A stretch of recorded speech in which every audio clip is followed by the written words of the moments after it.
Assalamualaikum warahmatullahi wabarakatuh. Perkenalkan, nama saya Wildanul Hasanah, mahasiswi jurusan Biologi Universitas Brawijaya kelas A, kelompok 1 Praktikum Biologi Molekuler.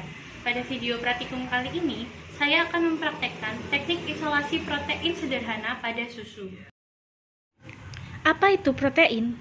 Protein merupakan makromolekul yang larut dan dapat dipisahkan antara satu dengan yang lainnya. Protein tersusun dari berbagai asam amino serta memiliki gugus-gugus polar dan nonpolar. Monomer asam amino polar biasanya bermuatan negatif dan cenderung terdehidrasi kuat di dalam air atau kosmotrop.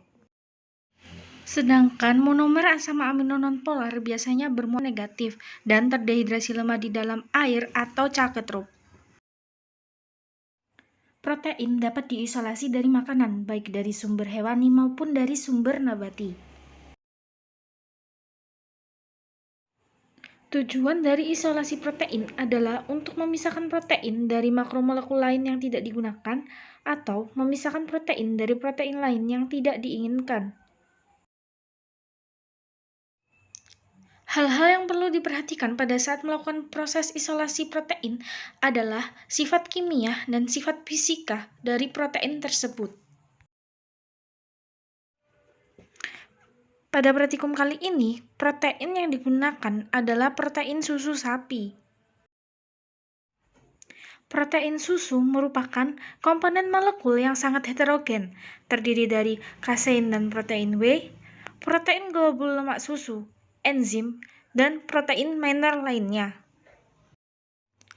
Protein utama pada susu adalah kasein sebesar 80% dan protein W sebesar 20%.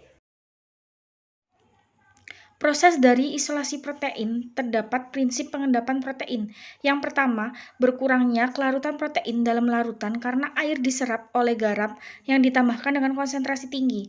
Yang kedua, mengkondisikan suatu bahan ke titik isoelektriknya untuk mengendapkan molekul-molekul dari protein itu sendiri. Terdapat dua jenis fenomena yang terjadi akibat dari adanya interaksi antara protein dan larutan garam, yaitu salting in dan salting out. Salting in terjadi pada saat konsentrasi garam rendah, sehingga ion garam yang dihasilkan akan melindungi molekul-molekul protein dan mencegah bersatunya protein yang membuat protein tetap larut.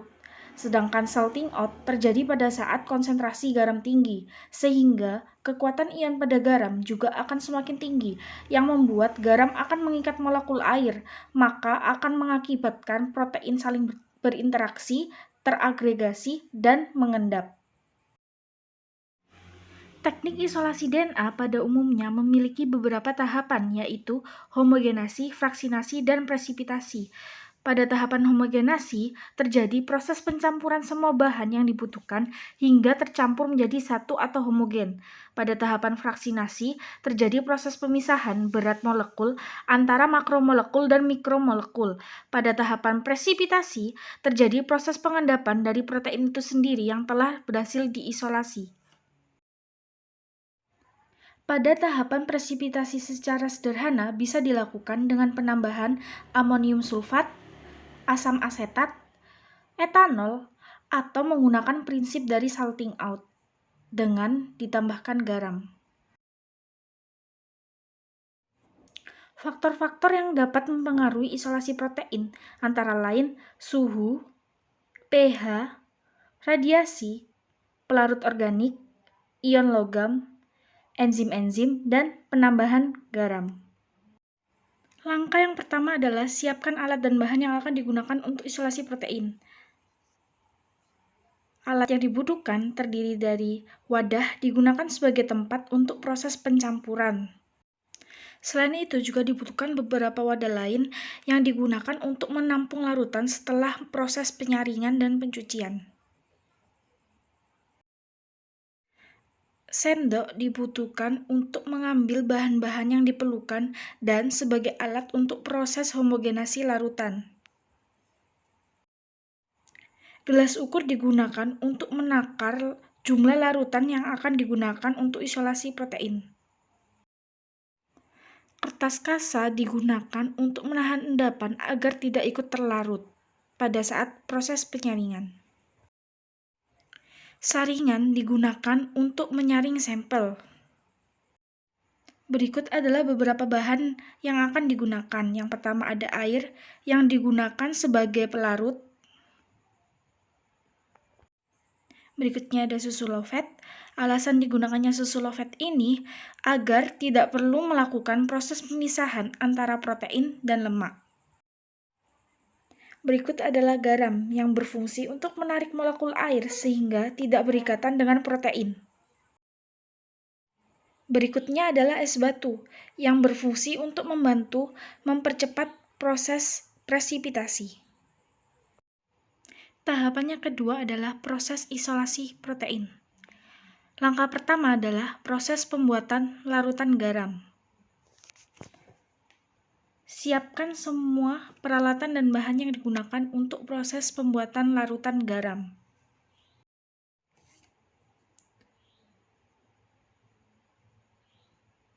Masukkan garam sebanyak 4 sendok makan ke dalam wadah.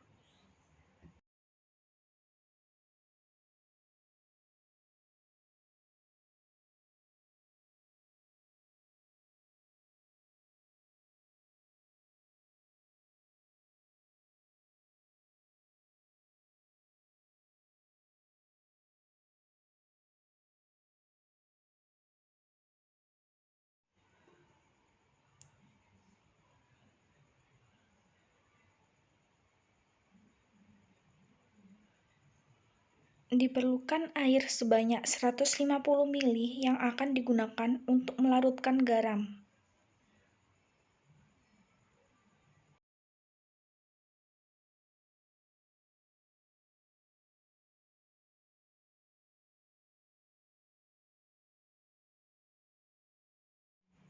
Masukkan air ke dalam wadah yang telah berisi garam.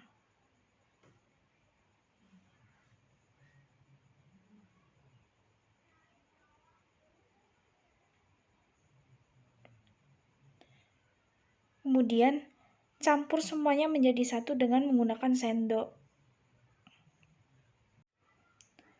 Aduk terus sampai didapatkan larutan yang benar-benar tercampur antara air dan garam.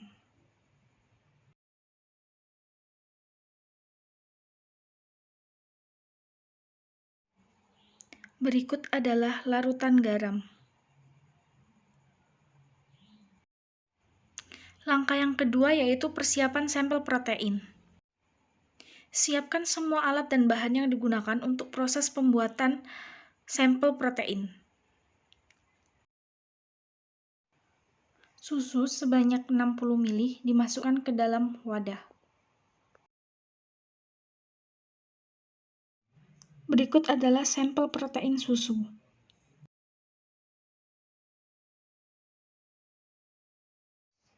Siapkan semua alat dan bahan yang digunakan untuk proses presipitasi.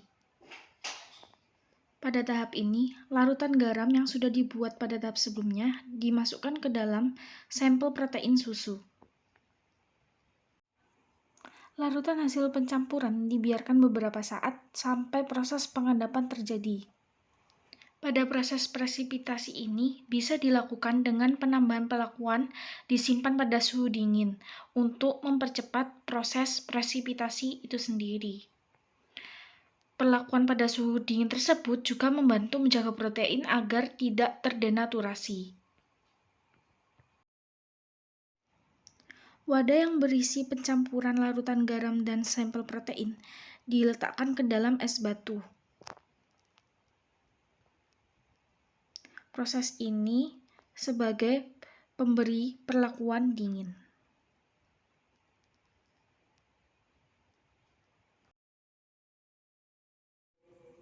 Simpan beberapa saat sampai didapatkan endapan pada larutan. Berikut adalah hasil yang didapatkan setelah didiamkan beberapa saat. Pada tahapan ini akan didapatkan dua fase, yaitu fase cair dan padat.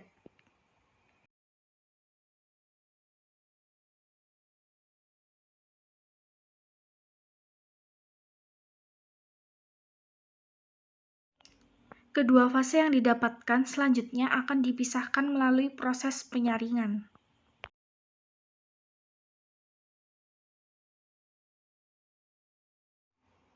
Langkah selanjutnya adalah proses penyaringan. Siapkan semua alat dan bahan yang akan dibutuhkan pada saat proses penyaringan.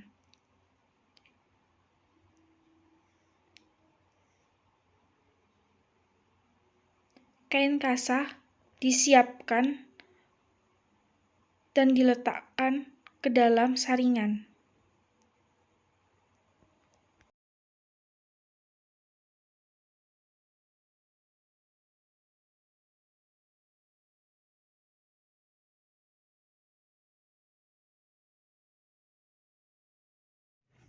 Selanjutnya, susu yang telah diendapkan disaring dengan menggunakan saringan dan kain kasa. Proses penyaringan ini berfungsi untuk memisahkan antara fase cair dan fase padat.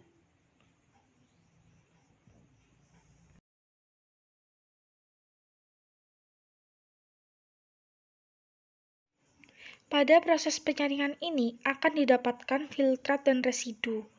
Filtrat yang diperoleh selanjutnya akan diambil dan dicuci kembali dengan ditambahkan air. Fungsi dari pencucian kembali tersebut yaitu untuk menghilangkan sisa-sisa larutan garam konsentrasi tinggi. Berikut adalah sampel protein yang didapatkan setelah proses pencucian beberapa kali.